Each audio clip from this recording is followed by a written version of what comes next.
You were taught that caring more makes you a better person. Care more about your family. Care more about your friends. Care more about what people think. Care more about your reputation.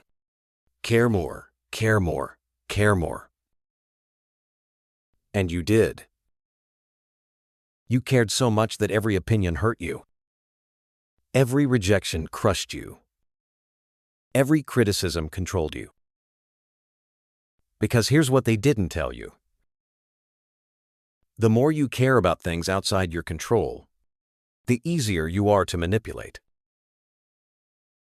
In the next few minutes, you're going to learn the dark psychology of emotional detachment. Not numbness. Not coldness. Strategic detachment. And once you master this, you become untouchable. First, let's be clear about what emotional detachment is.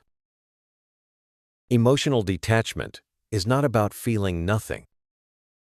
It's not about becoming a robot. It's not about abandoning everyone who loves you.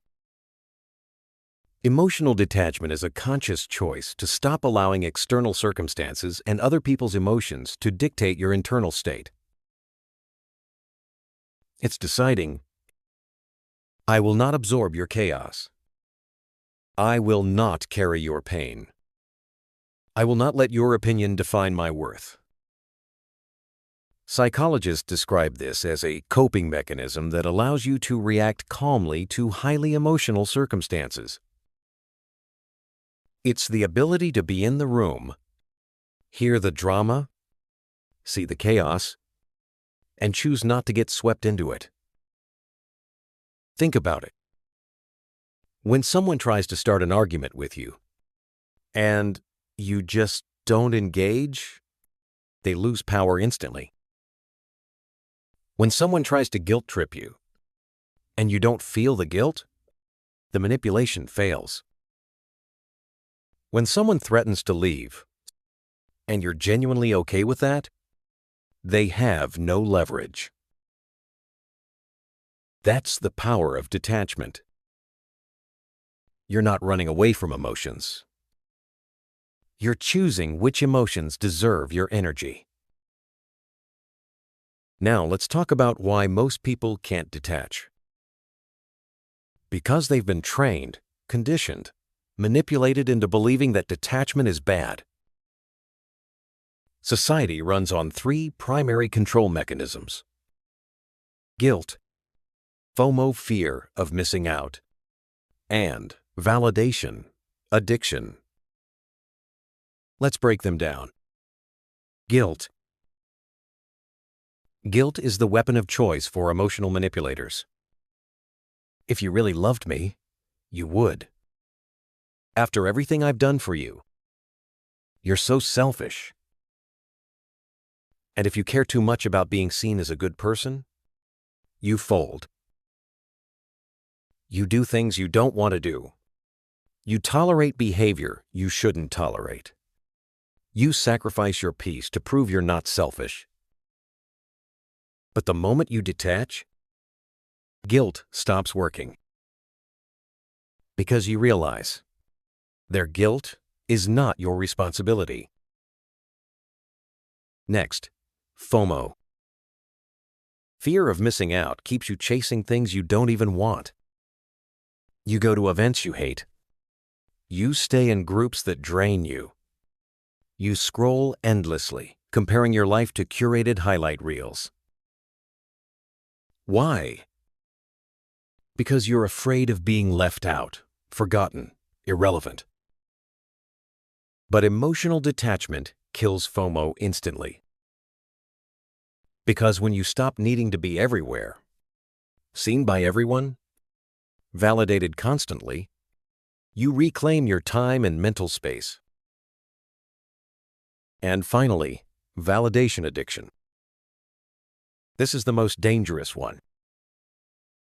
When your sense of self-worth depends on external approval, you're a puppet. You change who you are based on who you're with. You hide parts of yourself to avoid judgment. You need constant reassurance that you matter. And manipulators love validation-addicted people. Because all they have to do is withdraw approval, and you'll do anything to get it back. Emotional detachment breaks this cycle. When you stop needing external validation, no one can control you with it. But here's where it gets tricky. Not all detachment is healthy. There's a difference between strategic detachment and trauma-based numbness. Let me explain. Unhealthy detachment is when you shut down emotionally because you're afraid. Afraid of being hurt. Afraid of being abandoned. Afraid of vulnerability. So you build walls. You avoid intimacy. You convince yourself you don't need anyone. But deep down, you're just hiding. This kind of detachment leaves you isolated, disconnected, and emotionally numb. You can't feel joy because you've also shut out pain. You can't love deeply because you're terrified of loss. That's not power. That's survival mode. Now contrast that with healthy detachment. Healthy detachment is choosing not to be controlled by things outside your control. You still feel emotions. You still care about people. But you don't let those emotions own you. You can be in a stressful situation and remain calm. You can care about someone without sacrificing your boundaries. You can hear criticism without your entire identity collapsing. This is what psychologists call emotional regulation. You're not suppressing emotions. You're managing them. The key difference? Unhealthy detachment is fear-based. Healthy detachment is choice-based. Ask yourself, am I detaching because I'm scared of connection? Or am I detaching because this situation doesn't deserve my emotional energy? That question changes everything. Now, let's go deeper into the philosophy behind this. The Stoics understood emotional detachment better than anyone. They didn't say, don't care about anything. They said, care strategically. The Stoics divided life into two categories. Things you can control. Things you can't. And they said, pour your energy into what you can control, your thoughts, your actions, your character. Detach from everything else. You can't control what people think of you. Detach. You can't control whether someone loves you back. Detach. You can't control the outcome of your work. Detach from the result. Focus on the effort. This is not coldness. This is freedom. Marcus Aurelius, one of the greatest Stoic philosophers, said, "You have power over your mind, not outside events. Realize this, and you will find strength." When you stop trying to control what you can't, you stop being anxious, frustrated, and emotionally drained. You reclaim your power. Here's a real-world example. Someone ghosts you. The old you would spiral. What did I do wrong? Do they hate me? Should I reach out again? The detached you thinks, I can't control their behavior. I can only control mine. If they want to communicate, they will. If not, I'm fine either way. Same situation. Completely different emotional experience. That's the power of Stoic detachment. So, how do you actually practice this without turning into an emotionless robot? Here are 3 strategies. Strategy 1. Identify your emotional triggers. What makes you lose your calm? What situations drain you? What people pull you into chaos? Write them down. Get specific. Then for each trigger, ask, is this within my control? If no, practice detaching. Strategy 2. Create emotional boundaries. Boundaries are not walls. They're filters. You decide what gets in and what doesn't. Examples. I will not absorb my friend's anxiety every time they vent without taking action. I will not feel guilty for saying no to events I don't want to attend.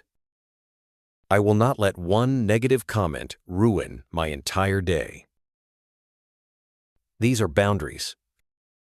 And detachment is what protects them. Strategy 3. Practice delayed emotional reactions.